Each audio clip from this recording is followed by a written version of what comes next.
নারীদের জন্য ৬টি সাজসজ্জা হারাম।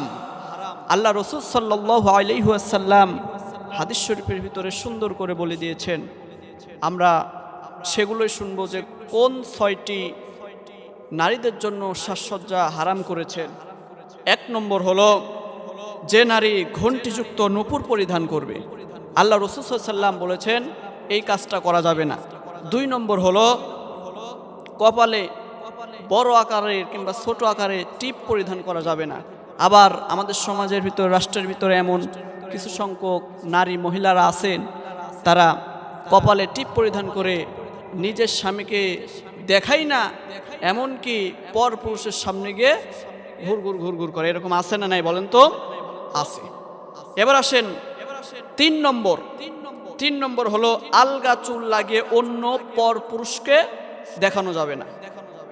৪ নম্বর ট্যাটু লাগানো কিংবা শরীরের যে কোনো অংশে ট্যাটু করা। এই সমস্ত কাজগুলো আল্লাহ রাসূল সাল্লাল্লাহু আলাইহি ওয়াসাল্লাম করতে নিষেধ করেছেন। আমাদের সমাজের ভিতরে, রাষ্ট্রের ভিতরে পুরুষের পাশাপাশি মহিলারাও তাদের শরীরের বিভিন্ন অঙ্গের ভিতরে ট্যাটু লাগাচ্ছে। এগুলো করা যাবে না। ৫ নম্বর আল্লাহ রাসূল সাল্লাল্লাহু আলাইহি ওয়াসাল্লাম যে ৬টি সাজসজ্জা হারাম করেছেন তার মধ্যে ৫ নম্বর হলো ভুরু ফ্লাগ করা। আমাদের সমাজের ভিতরে, রাষ্ট্রের ভিতরে কিছু সংখ্যক মহিলারা, ম্যাক্সিমাম মহিলারাই তাদের ভুরুগুলো ফ্ল্যাগ করে আরও সৌন্দর্য বাড়ানোর জন্য। এমনকি মহিলার পাশাপাশি কিছু সংখ্যক আমার মতো যুবক যারা আছে, পুরুষ যারা আছে, তারাও কিন্তু এই ভুরুগুলো ফ্ল্যাগ করে। আছে না নাই? এগুলো কাজ করা যাবে না। ৬ নম্বর আল্লাহ রাসূল সাল্লাল্লাহু আলাইহি ওয়াসাল্লাম বলেছেন যে ৬টি সাজসজ্জা নারীদের জন্য হারাম।